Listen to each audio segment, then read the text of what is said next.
Hey, it's time for another episode of Reprobates and Revolutionaries with Lori Blitch. The views and opinions expressed in Reprobates and Revolutionaries are those of the speakers and do not necessarily reflect the vision or positions of any entities they may represent. Hey, Lori, how you been? I've been well, thank you, Wynn. How about you? I've been just fine. What are we talking about today? Well, decided to do this podcast on the states' rights and the Civil War because I've been seeing a lot over the past few years that the Confederate statues have been removed by uneducated people, both educated and uneducated fools, and they know nothing about their history. So what do you think they're wanting to tear these statues down, Wynn? Well, I think they're either ignorant of the past or they're very cognizant of the past and they want to erase it and replace the true history with their own version. Exactly. They want to put their own narrative. They want to remove the evidence because they don't want people to know the truth. But I actually been on a little hiatus because I've had so much to do over the past few months. But I think God in his infinite wisdom gave us 24 hours in a day. I need 48, but in his infinite wisdom, he gave us 24. I think you'd wear everybody out if you had 48. Oh, well, what's that latest reprobate Bernie Sanders who wants a 32-hour work week? What an absolute idiot. That guy's an idiot. You know, that reminds me of travels abroad, and in particular, Italy. And I know you've been to Italy. Yes, I have. And that's the land of the holidays. Yeah, perpetual holidays. Right. You know, it's like nobody really wants to work. And that's a tragedy because it leads down a country down the road of mediocrity, much like Bernie Sanders. But he's nothing but a liar. Anyway, I can't believe. First of all, I'm shocked. Who are these people that vote this guy in? Who are they? People that want to work 32 hours a week, I guess. Don't want to work at all. But this podcast, Wynn, is about states' rights and the Civil War. Before I go into what the Civil War was all about and what led up to it, I want to cover some examples because the same nonsense is happening today in this country. Remember, if we don't know our true history, not the watered down, manipulated, corrupted history, we're going to be condemned to repeat it. So let's go over a few current events, Wynn, that are leading us down this dangerous path that will ultimately lead to our complete division in this country. I am so tired of accepting the things I cannot change. It's now time to change the things I cannot accept. But we're at this point when in our nation that we are irretrievably broken. We have deep, irreconcilable differences, and the pathological bullies and the reprobates want it their way, and they want to silence any opposition because they don't want the truth to come out. Hillary Clinton even stated, we need to reprogram MAGA voters to come in more line with her thieves or her band of thieves and liars and criminals. Why is she even relevant?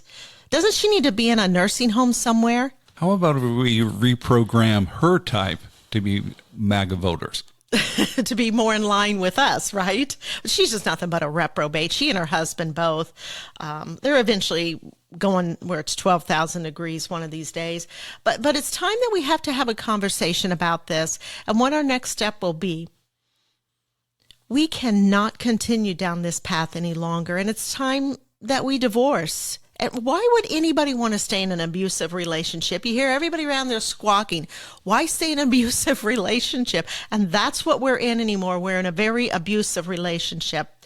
I read Stephen March's book, The Next Civil War, and he writes, he's a Canadian author, and his book is entitled The Next Civil War, and he writes that America is becoming two Americas that hate each other.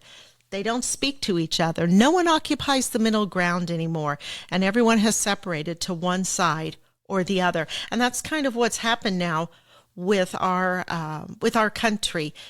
I don't know why somebody wants to keep it together anymore. It's just not functional. So it's time that we need to separate. Good, hardworking, patriotic Americans are being silenced. Wisdom, common sense, hard work, standing up for what are right are mocked and labeled. We call evil good, good evil. Normal is considered abnormal, and abnormal is the new normal. We live in a world that's upside down. Truth has become a lie, and a lie has become the truth. Truth has even been cast into the streets, and the lie has been elevated into a position of honor.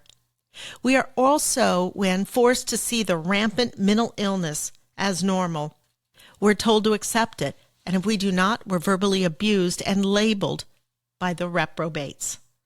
For instance, they call people white supremacists, making people feel badly about their skin color. You're too white, racist. And you know what? I'm sick of that word. It's a low intelligence word from low intelligence people. And I don't care if you have a PhD. I don't care if you've never graduated from high school. You use that word, you're low intelligence. Or this nonsense of white privilege.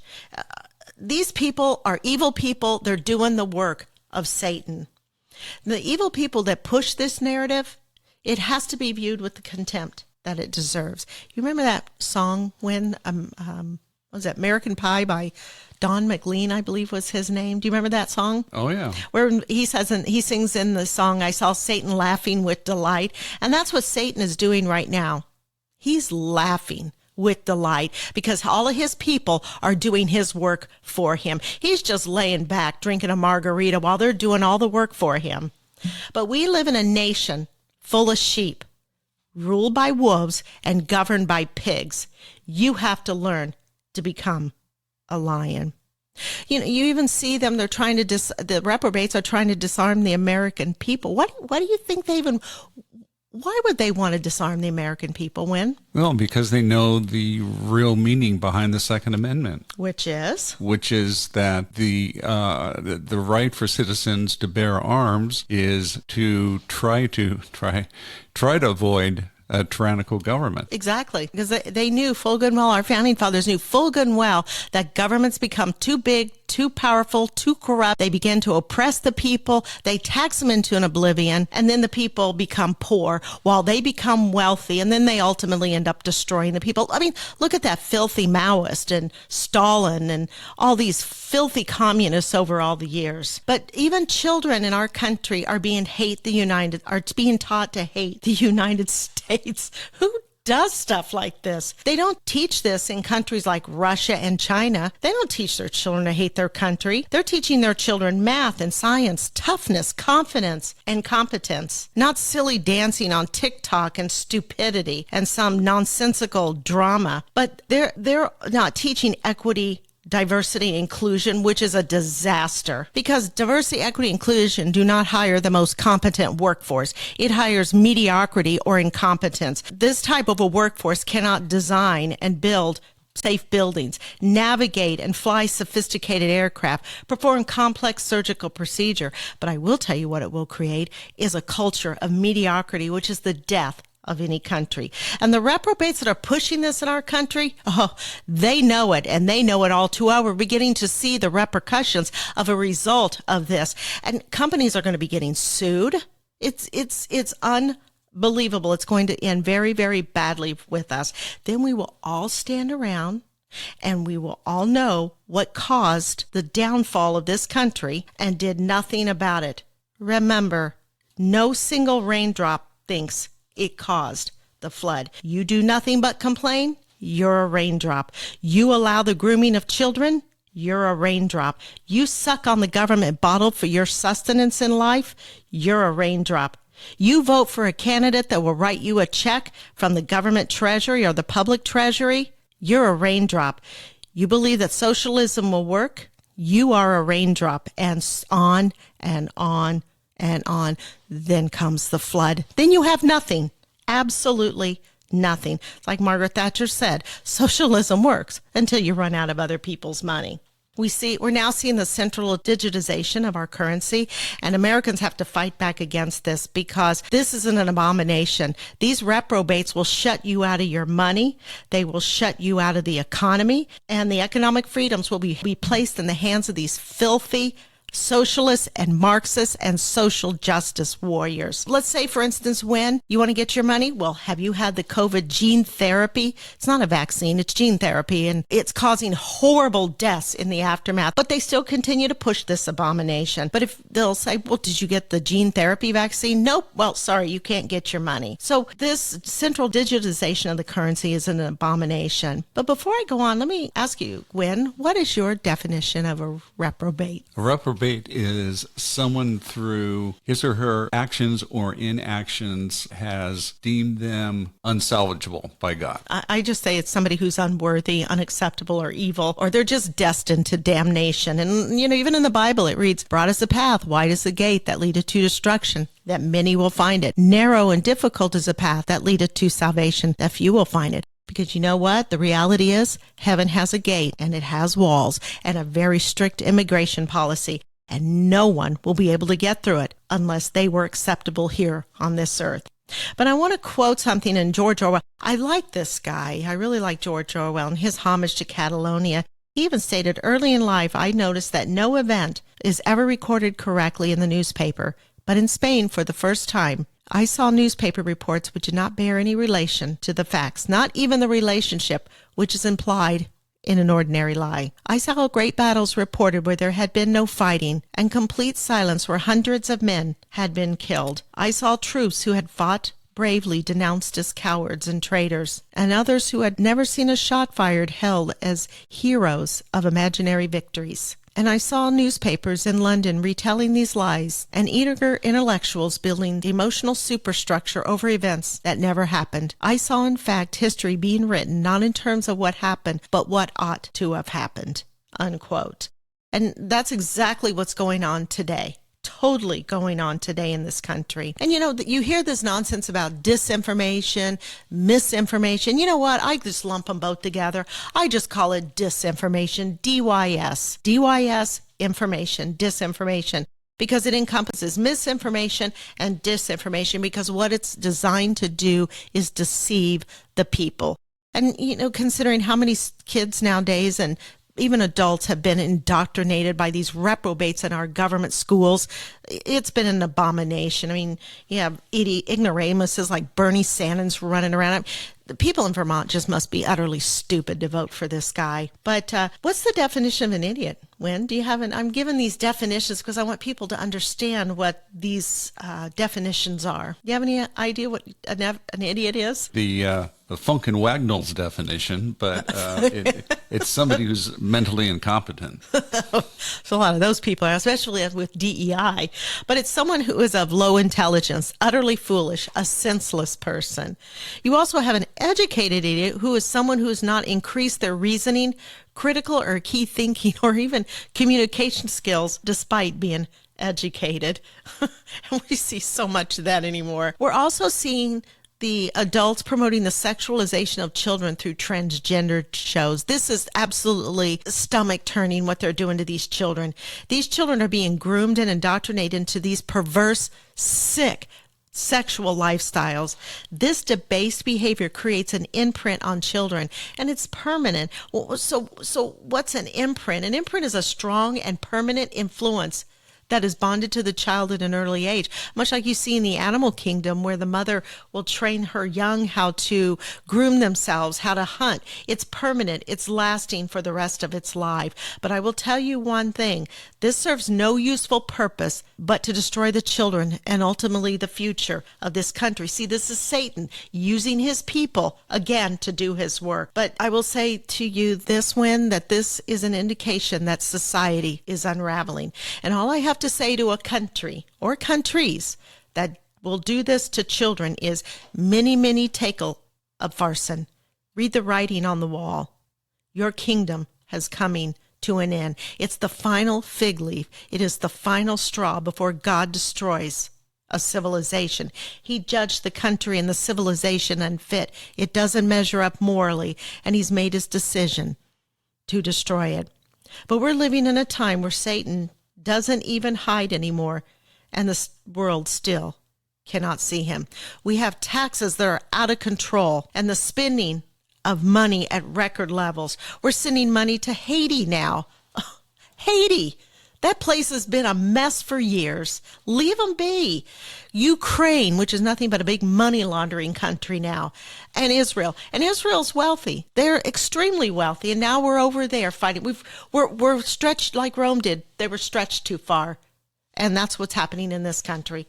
We just can't see it anymore. So these are just a few small, tiny little snapshots of things that are going on in this country and why we need to separate. It's time we need to separate. We don't get along. Our relationship between each other has become dysfunctional. And it's time that we need to look at separation. So let's talk about why the Civil War happened. So buckle your seatbelt, because the truth's not for reprobates or those that are faint at heart. Like I said, when lies have silenced a nation, I'm not sure who said this, but empty pedestals are becoming monuments to ignorance, removed by educated and uneducated idiots. And George Orwell was right when he stated that everything faded into the mist. The past was erased, the erasure was forgotten, and the lie became the truth. So what do you think that the Civil War, or the War of Northern Aggression, or the war between the states, or I just call it the War of Northern Greed, that's what I call it. What do you think the War of Northern Aggression, or AKA Civil War, was all about? Well, we know what the popular reasoning is behind it is because Lincoln wanted to stamp out slavery. And, Jefferson Davis said, and I'm going to quote what he said to totally debunk what Lincoln said, we feel that our cause is just and holy. We protest solemnly in the face of mankind that we desire peace at any sacrifice save that of our honor and independence. We ask no conquest, no concession of any kind from states with which we were lately confederated. All we ask is to be left alone, that those who never held power over us shall now attempt our subjugation by arms. And this was by President Jefferson Davis of the Confederate States of America. So to the miscreants who desecrated the Reconciliation Monument at Arlington National Cemetery, the vile fiends who ordered it, and the blind who support it, I give you these final words written by a young woman in Madisonville, Tennessee, on June 7, 1861, and I quote, "Blot out the Southern rebel, if you will. Subjugate them if you can. What great end will you have attained? Crush them you may, but subdue them never. Like the smothered volcanic fire, it will burn and burst forth fiercer than before. Our ancestors, when were not villains. Don't apologize for them or for people who hate you." So let's talk a little bit more about the Civil War, or I call it the War of Northern Greed, and how we as a nation have been silenced into believing the Yankee narrative. I'm just not buying the Yankee narrative anymore. I remember when I was asked about the Civil War, what it was all about, I was indoctrinated through my Yankee textbooks. From elementary school all the way through college, I was lectured to, I took notes, I wrote book reports, I gave oral presentations. I even was tested on what the War of Northern Aggression, aka Civil War, was all about, and never did I read anything else. But the Southerners fought because the Yankees invaded them. Yeah, Lincoln, that real hero. You managed to get 640,000 people to die for you to collect your taxes and your tariffs from the Southerners. I have little to no respect for Abraham Lincoln. After all, he was the one that wanted the income tax brought in. And then I think it was instituted during the Civil War. And then after the Civil War, they dropped it. But then it kind of came in the early 1900s. But there's two ways to be fooled. One, to believe that which isn't true, and the other is to refuse to accept what is true. And I agree with what Rick Warren says, and what's happened to a lot of people today as a result of the Yankee narrative about the War of Northern Aggression, aka Civil War, that a lie doesn't become truth, wrong doesn't become right, and evil doesn't become good just because it's accepted by the majority. What's that old Chinese proverb? You tell a lie big enough, often enough, and people accept it as a truth because you keep saying it over and over, and it becomes more tantalizing each time you say it. Then they get people up there with PhDs that want to act as if they're all intelligent when they're not, and tell all of us that, oh, this is what it was all about. And you open up your textbooks that are 300 and 400 and 500 pages long. Like, that's supposed to impress me. It doesn't impress me.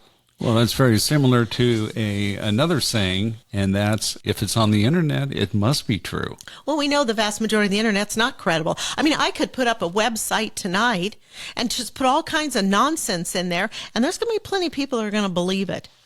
That's the tragedy about the internet. But I do want to say this, Win, that the war of northern aggression basically really wasn't a civil war. It was because basically when people are fighting a civil war, it's for this fighting for it within that same government. But it wasn't. There were two governments. There was the Confederate States of America, and then there was the United States of America. But basically what happened is the Northerners had waged a propaganda war against the Southerners, and it had been going on for a very long period of time. But this is the same nonsense that's happening today. The Northerners labeled the Southerners as evil, and they vilified these people, which was not truthful. But the propaganda machine was in full throttle, and there was nothing you were going to do to stop it. It was like a steamroller out of control. The Southern false narrative has been pushed to where it is now accepted as the truth, and either people are too stupid or too lazy to find out the truth. Either way, it's a colossal tragedy. And George Orwell even said that the further a society that drifts from the truth, the more it will hate those that speak it. I'm not a fan of Nikki Haley. I'm so glad she dropped out. She annoyed me. She took down that Confederate flag, and I believe she moved it somewhere else. She is completely uneducated about that Confederate flag. Shame on her. I remember I was in Mississippi during Operation Desert Storm. I was going across country. I was mobilized. And I remember there was this little black gentleman in Mississippi stopping for a little cafe for lunch. He was wearing a T-shirt that had the Confederate flag on it. It was a white T-shirt with the Confederate flag on it. And it read, "If this offends you, then you don't know your true history." I went up to him and I said, "Sir, interesting you're wearing." And see, I was still indoctrinated about the Yankee narrative about the war of northern aggression. And I said, "Sir, can you tell me about this?" And he said, "Honey, does this offend you?" I said, "No, not at all, but I'm just asking you." And he said, "Well, I suggest you find out what the true history of the Civil War was really all about." And he said, "And then you won't be asking me those kind of questions." And then I began to seek out the truth of what the war of northern aggression or the war of northern greed was really all about. And boy, I'll tell you, did I find out a lot of things. And I'll tell you, I found out that the Yankee narrative was wrong, wrong, wrong. Have you heard that song, Rich Men North of Richmond? I can't remember the guy who sang it. It was like a year or 2 years ago. I can't say I have. I don't even remember his name now, but it kind of sums up the way the Southerners felt about the greedy reprobates from the North. And it's just not the northern states anymore. I mean, you're talking California, not all of Oregonians, but certainly Western Oregon, a lot of Washington State, especially along the coast. So you're seeing a lot of these states that are just not in the North anymore. They're on the West Coast, etc. So, I think even New Mexico we can include in there. It's just a lot of states anymore. But it kind of sums up what this song says about the northern states. So what was the Civil War or the War of Southern Independence or the War of Northern Aggression really all about? I just call it the War of Northern Greed. Like I said, it really wasn't a civil war in the sense of the word. The Southerners wanted nothing to do with the federal government. They didn't want to overthrow the government. They just wanted to be left alone. When somebody says, "Leave me alone," leave them alone. But our federal government doesn't. It's too big, it's too powerful, and it's a beast anymore. It's an evil beast. But like I said, we're seeing this today. The federal government and reprobates in our country are pushing their abominations on the decent states, and the states do not want them. Southerners had to deal with this same nonsense pre-Civil War. So this isn't new, this nonsense that's going on. The northern states even thwarted the southern states' effort to end slavery, only to have the northern states accuse the South they wanted slavery forever. I want to point out, though, that the North had slaves, but when they were no longer economically feasible for them, they gave them the boot, and out the door they went. And in the book, The South Was Right, slanderous accusations originated in the northern cultural distortion of Southern society. And it would be continually used throughout the centuries. It still is to this day. I know. I was taught it. The book also points out the spoils of war go to the victors. So the Northerners were the victors of the War of Southern Independence, aka Civil War, and they claimed the right to record and enforce their point of view or narrative as the official and accepted history of the war. I want to point out that slavery wasn't invented in the United States. It's been going on since the dawn of time.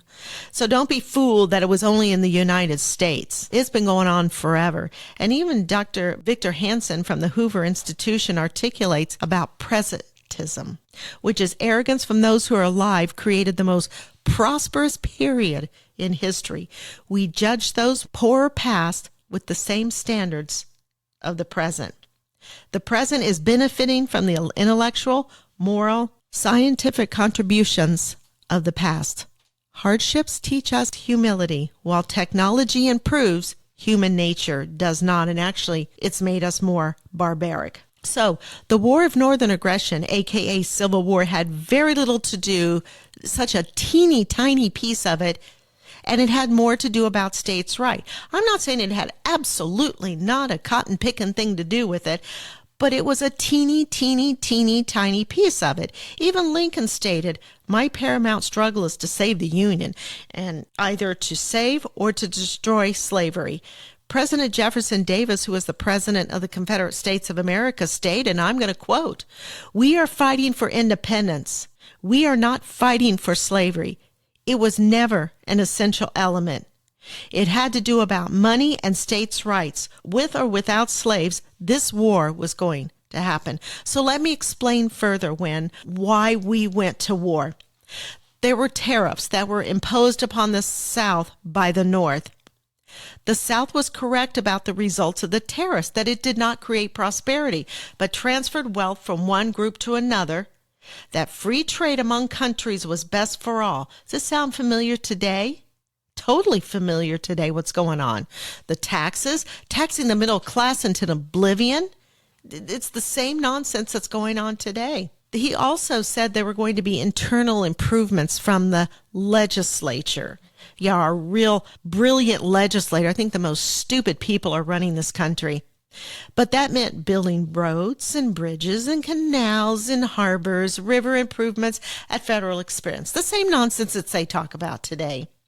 This provided large subsidies for private corporations, some of which did not fulfill their promises. Almost all the money was spent in the North from the wealth from the South. So one textbook I was reading, I can't remember if it was The South Was Right, but he said that while young boys and old men in the South fought to defend their homes and worked hard, their financiers enjoyed their yachts, fast horses, and women, lit their cigars with $50 bills while dining on thick Delmonico steaks. Sounds like the same nonsense going on today. You have Al Gore running around with his big carbon-producing jet saying that we're going to pay billions and billions of dollars in taxes. You reduce your lifestyle while I continue to live my luxurious lifestyle, all for this carbon footprint and reducing CO2 in the air. Man cannot control the environment or the climate. Only God can. And it's a lie, this whole climate change, but there's plenty of stupid people out there that believe this nonsense. But Southerners from Jefferson on said they could not find anything in the Constitution that gave Congress such power, and the state and private enterprise could meet any real needs. Internal improvements was popular the way it is today, but nothing gets fixed. Nothing. In his earlier career, Lincoln pushed through the Illinois legislature a canal building program, which was never finished, and threw the state into bankruptcy. Real smart guy, right, Win? Real smart guy. Really knew how to handle his money well and make good, sound decisions. But few people understand that the real battle was over the rights of the sovereign states and their protection from northern invasion. The South wanted the right to self-determination. As a matter of fact, they were so passionate about it that they named their children after them. For instance, Brigadier States General States Rights Gist. He was killed in 1864. And his body was returned home by his faithful black workers. And if the blacks were so abused, and they would have left his body at the side of the road, they would not have brought this guy all the way back home. But the Norse motive for invading a sovereign nation, the Confederate States of America, and again, it doesn't fit the definition of a civil war. It was a war between two governments, not one government. It was not to free their oppressed black brothers and sisters. Even Lincoln said this. Did the Emancipation free the slaves win? No, absolutely not. It was a political... Exactly. And I encourage everybody, sit down, stop reading your silly social media, sit your rear end down, and you read that Emancipation Proclamation from cover to cover. You will see the truth on this. It was just a political tool is all it was. But it was not to do anything good for the South. Oh, no, no, no, no. Lincoln and the Congress's primary aim was to secure the continuing flow of Southern wealth extracted via protective tariffs. Even Lincoln stated on March 2nd in Senate Joint Resolution number 41, and this has been entered into the congressional records, and I'm going to quote, "A war was waged between 1861 to 1865 between two organized governments of the United States of America and the Confederate States of America." See, it even wasn't a civil war, but you get the Yankee narrative putting the nonsense down there. It was a civil war. These were the official title of both these contending parties. It was not a civil war, as it was not fought between two parties within the same government. It was not a war of secession, for the Southern states seceded without a thought of war. The right of the state to secede has never been questioned. It was not a war of rebellion, for sovereign independent states, co-equal, cannot rebel against each other.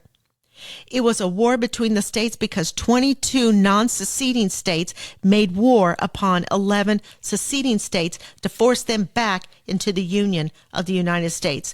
It was not until the surrender of 1865 that now the Yankees and the reprobate Yankees that secession was decided to be unconstitutional. Lincoln also further stated, and I quote, "Any people anywhere being inclined and having the power, having the right to rise up and shake off the existing government and form a new one that suits them better, this is the most valuable and most sacred right, a right which we hope and believe is to liberate the world. Nor is the right confined to cases in which the whole people of an existing government may choose to exercise it. Any portion of such people that may revolutionize and make their own of so much of the territory they inhabit." And this was his speech in the U.S. House of Representatives on January 12th. 1848. Never read that one in my history books. See, all this evidence has just not been put in there. So why do they want to tear down the statues? Because they want to remove the evidence. They want this Yankee narrative to continue on throughout century to century as the truth, and it's nothing but a tale. But what about the claim that the Northern aggression against the South was justified because it ended slavery? Again, this is untruthful. Even the Emancipation, like I said, did not free the slaves fully. Like I said, I tell people, turn off your social media, turn off your TV, pull this thing out and read it, and don't let a Yankee interpret it for you. Southerners believe that the Constitution was ratified by a compact of independent states. Southerners believe that their state was far more important than the federal government. Politicians and special interests neither know nor care about the truth. They are just seeking advantage, and they will stand right in front and look at you and just say a bald-faced lie, and this is what they're doing. But the most important matter in our discussion is the tariff. A tariff is a tax on goods imported from another country, and it's collected at the official point by custom officials when the products are unloaded. So I think we will pause here because this will get to be rather long, and I'm going to talk more about the tariffs next week and the tariffs of abominations in our second part of this podcast, and exactly we'll delve into a little bit more of this war of Northern aggression, aka Civil War, and the Reconstruction period.